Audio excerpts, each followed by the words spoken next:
Blood is trickling from various wounds on her body. She has endured scratches and punctures from sharp needles while examiners sought out signs known as witches' marks, such as an extra nipple. Despite her pleas for mercy, none is granted. This woman finds herself accused of being a witch by influential individuals in the town, and there appears to be no way to prove her innocence. Standing outside her cell, the witch hunter clutches a goblet filled with urine, claiming that the forthcoming test will definitively establish her guilt. The witch hunts originated in the 1400s and persisted for nearly 2 centuries. Throughout this period, hundreds of thousands of people were subjected to tests to determine their alleged affiliation with witchcraft, resulting in approximately 80,000 individuals being sentenced to death as a consequence of these accusations. No one was exempt from the European witch hunts, and some of the most horrific practices in testing witches found their way to the Americas via the Atlantic Ocean. Notably, Salem, Massachusetts, hosted what is arguably the most famous witch hunt in history. In 1428, the first systematic witch hunt commenced in Valais, Switzerland, leading to the torture and execution of at least 367 individuals accused of witchcraft. Surprisingly, the majority of those accused were male peasants. After undergoing various tests to supposedly confirm their status as witches or wizards, most of the accused were burned at the stake. But what were these tests, and how gruesome were they? We are about to delve into the dark and harrowing world of witch hunting. Numerous accounts recount tales of witches accused of cursing neighbors or abducting children. According to these narratives, these men and women were believed to have sold their souls to the devil and employed black magic to carry out Satan's bidding. However, in reality, these alleged witches were innocent individuals condemned to horrific deaths based on tests that held no real merit. The true monsters of this time were the masses who conducted these tests and, out of their own irrational fears, killed innocent people. Many of the tests employed during the witch hunts originated from a book titled Malleus Maleficarum, meaning the Hammer of Witches. This book was authored by a German inquisitor named Heinrich Kramer, although there is debate surrounding potential co-authorship by Jacob Sprenger. Within its pages, the authors asserted that witchcraft was synonymous with heresy and that all witches must be punished and put to death. The Malleus Maleficarum detailed methods for identifying witches, conducting tests to ascertain someone's witch status, and the most effective means of executing them. Astonishingly, for over a century, the Malleus Maleficarum outsold every other book in Europe except for the Bible. Now, let us examine whether you would be deemed a witch based on the tests of that era. Take a moment to inspect your skin. You will likely find a mole, birthmark, or some other minor imperfection. In the eyes of witch hunters, this would have been sufficient evidence to brand you a witch. The witch's mark, also known as the devil's mark, was a test administered to individuals suspected of practicing witchcraft. The accused would be brought to a public place, stripped of their clothing, and individuals willing to participate would scrutinize their bodies in search of imperfections on the skin. Naturally, these imperfections were almost always found, as nearly everyone possesses some form of blemish on their skin. It was believed that when witches made a pact with the devil, they were bestowed with the devil's mark. This mark on the body was said to change shape and color.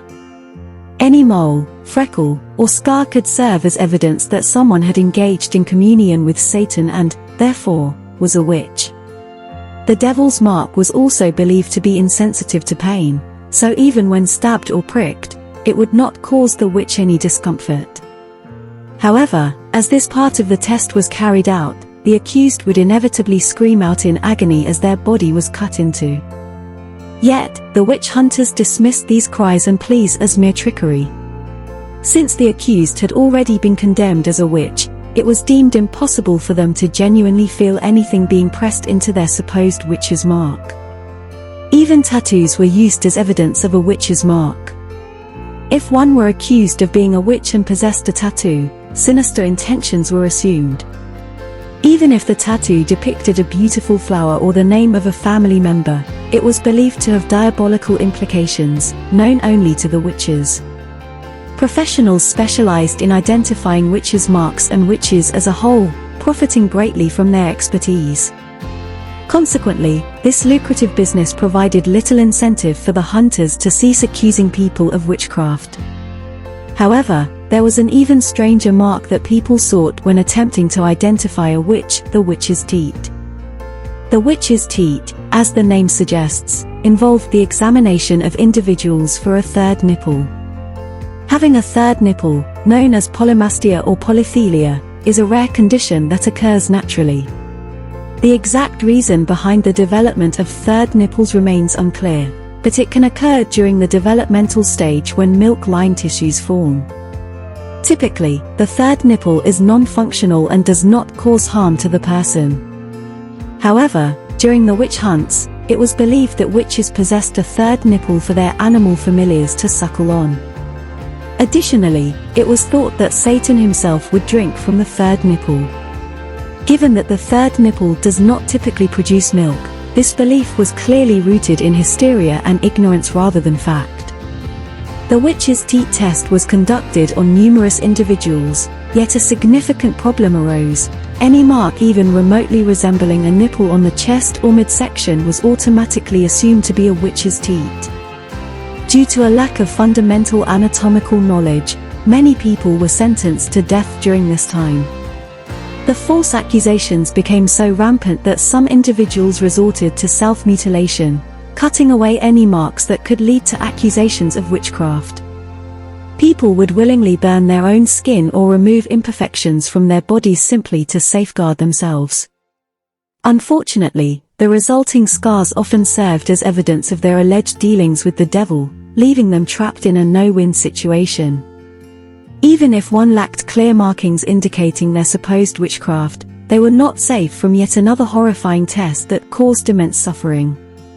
The pricking test aimed to uncover hidden witches' marks. It was believed that accused witches, being skilled in magic, could use their powers to conceal their third teat or any identifying marks. Books and pamphlets on witch hunting suggested that if someone was suspected of being a witch but lacked any visible marks, their skin should be pricked or scratched to reveal anything concealed beneath the surface. Witch hunters utilized specialized tools to pierce the skin until they found a spot that caused no pain. This was taken as proof that a witch's mark existed in that particular area of the accused's body. However, until such a spot was found, the accused endured excruciating pain as needles pierced their flesh. In some instances, mobs of people resorted to using their fingernails to scratch away the individual's skin, all while the accused screamed in agonizing torment. During the era of witch hunts in England and Scotland, specialized individuals known as prickers emerged. These individuals had a particularly lucrative profession during that time.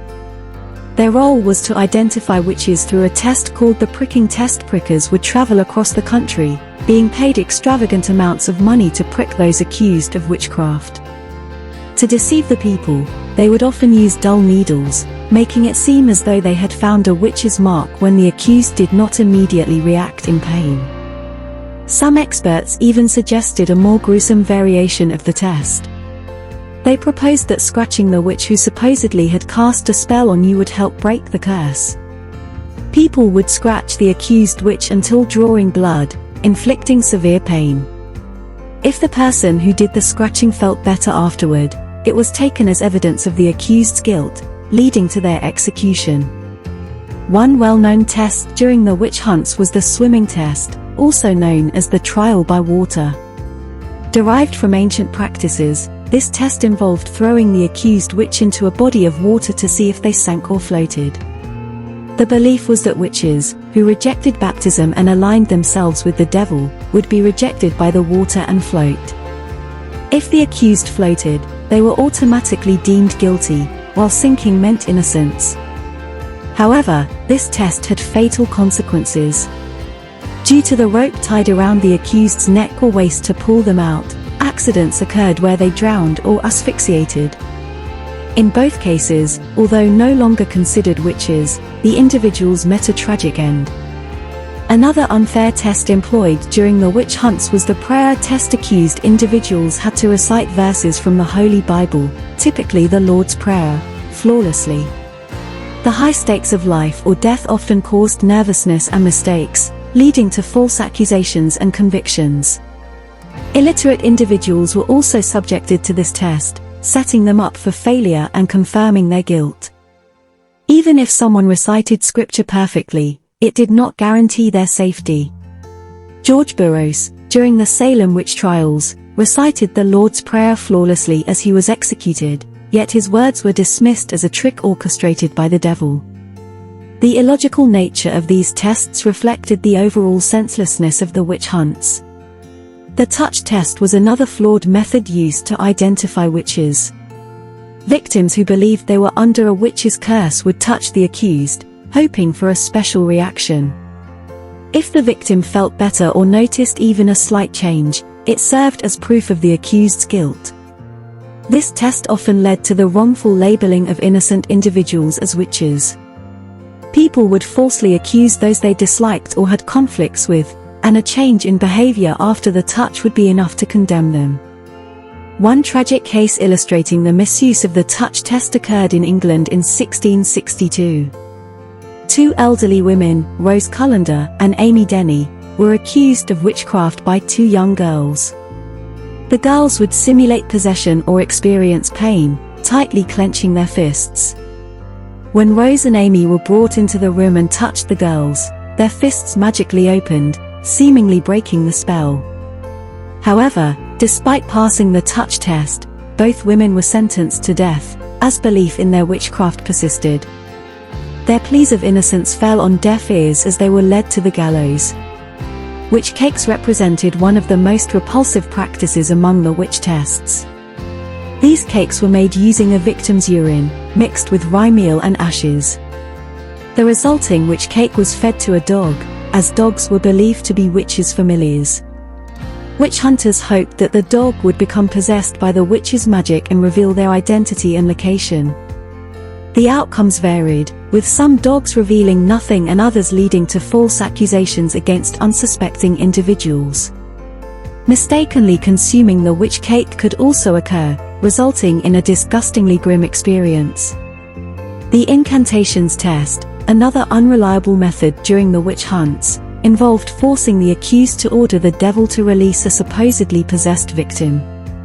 Refusal to perform the incantation was taken as evidence of witchcraft.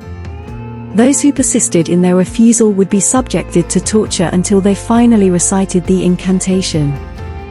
However, this test favored false accusers, as the person feigning possession would immediately recover upon hearing the words.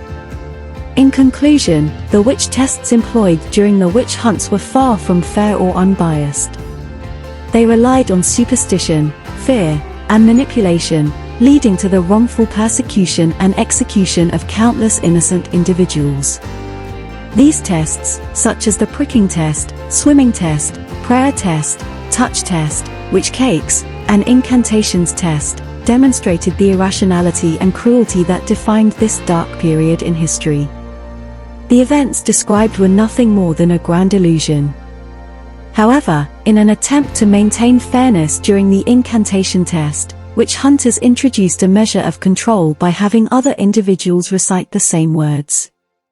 If the supposed victim remained in their trance when others spoke but immediately snapped out of it when the accused spoke, it was seen as undeniable proof of witchcraft. This method was employed during the trial of Alice Samuel and her family in the 16th century. Under the judge's orders, the Samuel family recited the words that were believed to break the spell on Mistress Throckmorton. Astonishingly, the girl who claimed to be under their spell was instantaneously released from her fit, providing conclusive evidence of the Samuel's guilt and leading to their execution. While incantations represented a relatively straightforward witch test, other methods employed intricate devices. One notable contraption of the time was the ducking stool, initially designed as a medieval torture device to extract confessions by subjecting the accused to public humiliation. Typically used on women, it consisted of a chair attached to one end and a counterweight or rope on the other. During witch hunts, the accused would be firmly secured in the seat and submerged in water for varying durations, pushed to the brink of suffocation. Upon being raised out of the water, desperate for air, the witch hunter would demand a confession. Despite initial resistance, many eventually succumbed to the ordeal after enduring the drowning for an entire day. The ducking stool alone did not serve as definitive proof of witchcraft, but it coerced confessions out of individuals who sought to spare themselves from further dunkings. This method foreshadowed the swim test, in which individuals were thrown into water to determine their guilt based on whether they floated or sank. However, numerous lives were lost because they were not rescued in time.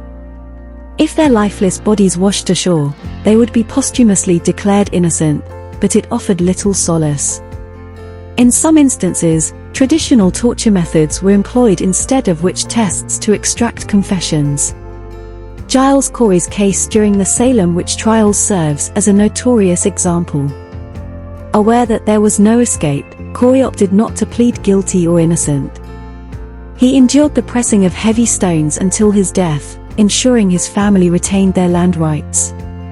Another method of identifying witches involved weighing them against a stack of Bibles, based on the belief that witches were lighter due to their alleged ability to fly or float. However, the outcomes of this test were often manipulated. Corrupt witch hunters would tamper with the scales, adding extra weight to the side of the Bibles or physically pressing down on the scale, making the accused appear lighter than the books. Consequently, they would be declared guilty and subjected to hanging or burning at the stake. It is ironic that a test utilizing the Holy Bible, considered a moral compass during that time, would be distorted in such an immoral manner. Nonetheless, the entire concept of witch hunts was devoid of logic. In fact, the mere appearance of being a witch, particularly for older women with physical attributes associated with witches, was often sufficient to condemn someone to death. The underlying reasons behind the witch hunts remain somewhat obscure. Some attribute them to the conflict between Catholicism and Protestantism, as both sought dominion over people's spiritual lives. Others speculate that crop failures and ensuing famine during the Little Ice Age prompted people to search for scapegoats. Regardless of the initial catalyst, the Malleus Maleficarum, a manual on witch hunting, played a significant role in exacerbating the situation. The witch hunts eventually subsided around the time of the 30 Years' War, coinciding with the restoration of political stability and the advent of the Enlightenment. As society embraced rationality and critical thinking, the superstitious belief in witches gradually waned. The witch tests and executions ceased where they had begun. The last recorded execution of a witch in Europe occurred in 1782 with Anna Goldie in Glarus, Switzerland, although the specific tests employed in her case remain unknown.